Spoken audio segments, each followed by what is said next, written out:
Now, we know the terrible sin of Riba. This is, of all the sins of Islam, really after shirk, there's probably no sin that I think the Muslims have utter awe of in terms of the possibilities of eternal damnation. Allah subhanahu wa ta'ala, the only time that a declaration of war from Allah and His Prophet is mentioned in the Quran is in relation to the sin of usury. More fundamental is to look at a deeper problem that we have that underlies the entire system of economics that has emerged in the modern world. Because this system is very alien to pre-modern systems of economics and has led to immense suffering, human suffering, environmental degradation, the gross exploitation and abuse of people around the world.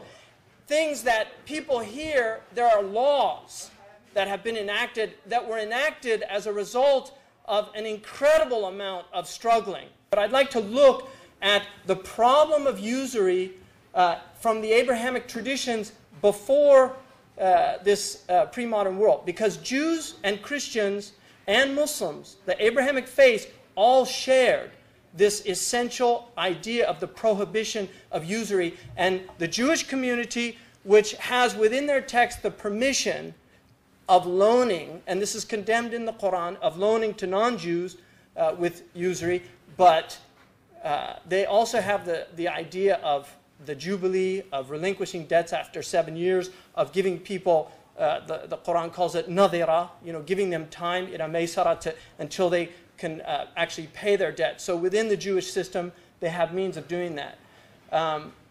If you look, the Jews, if you lend money to any of my people who are poor among you, you shall not be like a moneylender to him, you shall not charge interest. If you ever take your neighbor's garment as a pledge, you shall return it to him before the sun goes down. For that is his only covering, it is his garment for his skin. What will he sleep in? And will it be that he cries for me? I will hear, for I am gracious. So this is one of the fundamental texts in Exodus.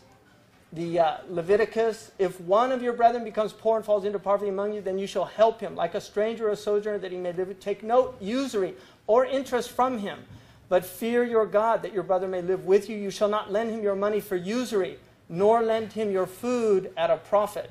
Again, these are Islamic ethical principles. Deuteronomy, you shall not charge interest to your brother, interest on money or food or anything that is lent out at interest. Now, obviously, this is interpreted, brother, here to mean your brother in faith. And so there was an idea that you could lend. To the foreigner, you may charge interest, but to your brother, you shall not charge interest.